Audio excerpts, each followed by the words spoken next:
Assalamualaikum ya Habib, mau bertanya apa maksud daripada innamal mu'minuna ikhwah? Ya.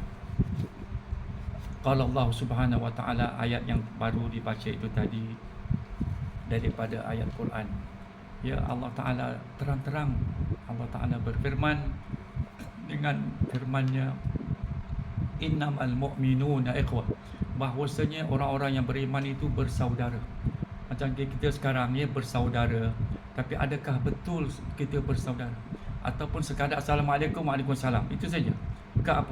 Jadi kita mesti ingat, kita ingat kalau kita tak ada bersaudara, nanti kita sendiri apabila ditanya oleh Allah Subhanahu wa taala, ini semua cerita kubur, bukan cerita lagi dunia.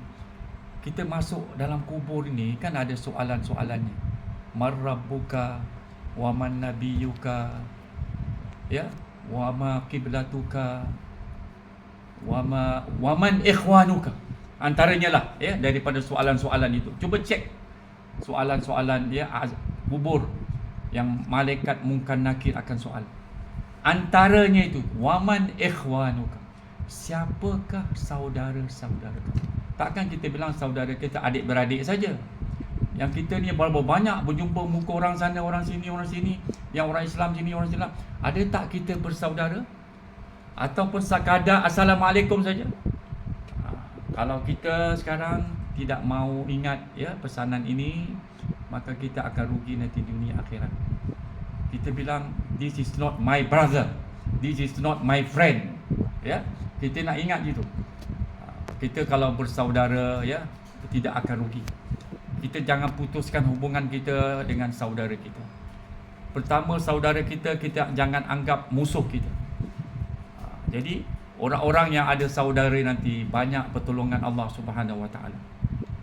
Dan kita menolong saudara-saudara kita ni, kalau nak baca hadis dekat-dekat 20 hadis tadi. Banyak yang Rasulullah sallallahu alaihi wasallam.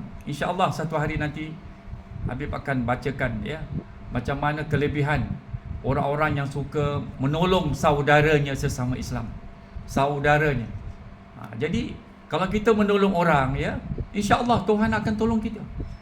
Kalau kita tidak kenal sama saudara kita, kita tak nak berbaik sama saudara kita, kita bermusuh, kita elakkan diri kita, menjauhkan diri daripada saudara-saudara kita.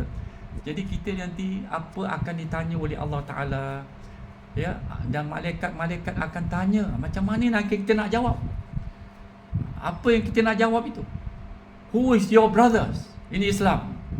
Dalam Islam kan banyak keluarga kita punya brothers dalam Islam ni, banyak di sana sini, di country, dekat India, dekat Pakistan, dekat Arab Saudi, dekat Egypt, dekat Mesir, dekat Singapura, dekat Malaysia, dekat negara-negara yang lain.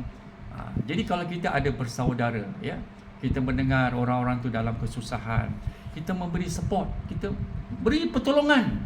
Jangan kita rasa tak diguna. Tidak. Ya, dunia sekarang berapa susah, berapa azab. Orang-orang ahli Palestin sajalah, kita tengok ahli Gaza, berapa ribu yang sudah mati. 50,000 easy. Kesian kanak-kanak yang tak pernah berdosa, tak pernah ini, tak pernah nak sekolah, semua habis, semua dalam kubur sekarang. Habis, hancur. Di mana kita orang-orang Islam? Hendaklah kita insaf. Berilah pertolongan kepada orang Islam. Ya, kesian mereka nak hidup sebagaimana kita nak hidup. Mereka tidak ada minuman, makanan. Jadi sesiapa yang ada kelebihan yang Allah Ta'ala kurniakan, berilah pertolongan itu. Janganlah kita genggam tangan kita, tak mau kasih tolong. Itu tak boleh. Asyik kita dengan dunia kita rasa rugi. Satu hari pun nanti kita akan azab. Habib kalau ceritakan ya, satu cerita, satu orang ya, this is happen in Singapore. Ini cerita daripada walidi, daripada Abah Habib sendiri. Satu orang itu barangkali tak tahulah ya, dia tidak pernah masuk masjid ke, tidak mau campur dengan orang ke. Jadi kebetulan dia orang senang. Orang senang. Jadi apabila satu masa itu, apabila datang qada Allah Subhanahu wa taala, dia meninggal. Apabila dia meninggal ya, jadi orang datang ramailah, datang ramai-ramai. Jadi apabila sampai sudah jenazahnya dekat masjid. Ya, dekat masjid kata Abah, Ramai ni orang nak angkat jenazah dia itu, dia punya keranda itu, nak masukkan dalam masjid, macam ada malaikat guard gitu, tahan gitu. Malaikat macam pintu, walau besar. Dinding masjid tu terbuka besar, nak buka macam tingkap gitu, besar kan. Tapi itu jenazah, itu keranda nak angkat tu, nak masukkan tu, tak boleh masuk. Orang semua bingung, tak boleh masuk. Ya, tak boleh masuk. Apa sebab itu? Jadi masing-masing termenung sana, macam mana kita nak selamatkan. Ya Allah, kan kita dengar dalam hadis Rasulullah, seseorang itu tidak boleh menjatuhkan keaiban mayat itu. Ya, tak boleh menjatuhkan keaiban mayat itu di hadapan orang. Walaupun dia ada title apa pun, title tukang ini, tukang ini, tukang ini, tukang ini. Jadi kita ingatlah ni pesanan Rasulullah dalam hadis ada. Tolong kita kepung, maknanya cover. Jangan kita bongkar, keluarkan segala keaiban-keaiban mayat di hadapan orang. Biar apa sekalipun kita mesti tutup. Kalau orang yang memandikan mayat kan, dia kalau bocorkan cerita apa yang dia lihat, yang dia mandikan mayat itu, dia tidak akan cium bau syurga sama sekali. Jadi nak ingat baik-baik itu. Keaiban orang kita punya tubuh badan, kita tidak boleh cerita kepada orang. Dan kita punya sifat akhlak kita, ya, apabila Allah Ta'ala nak nampakkan nanti, itu akhir-akhir tu mesti kena punya, sama ada di dunia ataupun di akhirat. Macam juga anak-anak yang derhaka kan kepada ibu bapa. Dia tengok ibu bapa dia sudah tua, dia hina itu bapa. Dia bilang bapa ni bikin susah sajalah. Sudahlah, bila bapa mati awal lagi baguslah macam ini. Menyusahkan. Cakapan itu semua didengar oleh malaikat.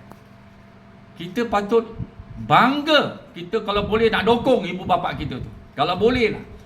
Kesian kita lihat dia naik wheelchair, tolak, kesian. Dia nak masuk dekat toilet, dia nak masuk, macam susah. Tapi kita tak boleh bilang ini satu beban. Haram tu, tak boleh. Orang yang buat kata-kata yang tak baik kepada ibu bapa, dia tak akan cium bau syurga. Sama sekali tak boleh cium bau syurga. Biar dia punya amalan besar ke apa pun, pergi haji 10 kali ke 20 kali ke, satu pun tak boleh. Bau syurga tak boleh cium. Janganlah derhaka kepada ibu bapa. Lepas lebih baik minta maaf. Minta maaf kepada kedua ibu bapa. Apa juga. Kita mesti hormat. Bukan dia minta hormat, tidak. Allah Ta'ala sendiri selalu bilang kan, wa qadha rabbuka alla ta'budu wa qadha rabbuka. Bukan orang tua tu bilang, wahai anak-anak kau mesti hormat kepada aku. Tidak, mesti hormat. You must respect to the parents, You must respect to your father and your mother. Bukan. Allah Ta'ala sendiri yang suruh. Itu kita nak faham sikit. Jadi balik kembali kepada jenazah tadi. Keranda itu tak dapat dia tolak. Diorang taruhlah mayat tu dekat luar dulu. Macam mana ni? Nak cerita apa tak baik. Tapi orang tahu siapa yang meninggal itu. Ada rekod baik ke buruk, wallahu a'lam, tak tahu. Tapi tak boleh masuk. Akhirnya Abah bilang diorang panggil orang-orang alim dekat Singapura pada masa itu. Panggil keramat ini, Habib ini, Habib. Tak salah, Habib Muhammad bin Salim pun ada. Banyak Habib-Habib. Semua datang, orang-orang yang berilmu ni datang. Diorang yang datang ini, diorang yang ke depan. Tengok, jangan bilang orang alim apa guna, ustaz-ustaz apa guna. Cuma tak boleh gitu. Kita nak ingat, kenapa orang biasa tak boleh tolak nak masukkan ni, tak boleh? Kenapa tak boleh? Akhirnya dengan berkat tangan-tangan orang-orang saleh, Abah bilang ketika itu banyaklah orang-orang saleh ni pegang daripada depan, keranda depan sampai belakang, pegang, berdoa dengan Allah Ta'ala, ya Allah, jangan kau malukan mayat ini, tolong bukakanlah pintu untuk masuk dia, seperti mana kau bukakan pintu langit sekarang ini untuk dia. Alhamdulillah, dengan berkat orang-orang alim ketika itu, 1950-an kan, barangkali dalam waktu itulah. Jadi akhirnya itu jenazah itu dapat diangkat oleh orang ramai lah. Apabila orang-orang saleh ini sudah mendoakan, minta dengan Tuhan kepada Allah Subhanahu Wa Taala, alhamdulillah dengan senangnya masuk, disemayangkanlah. Alhamdulillah, ramai-ramai orang semayangkan, diorang doakan, hantar balik sampai kubur. Alhamdulillah, Orang alim ni semua orang-orang alim. Jangan kita bilang tengok orang alim tak guna. Tengok. Ini berkat orang-orang alim. Orang-orang alim ni semua datang sampai kubur. Sampai dapat dimasukkan di dalam kubur. Beginilah ya cerita ya. Kadang-kadang ya Allah Subhanahu Wa Taala nak nampakkan. Tapi kita biar macam mana pun, alhamdulillah ya.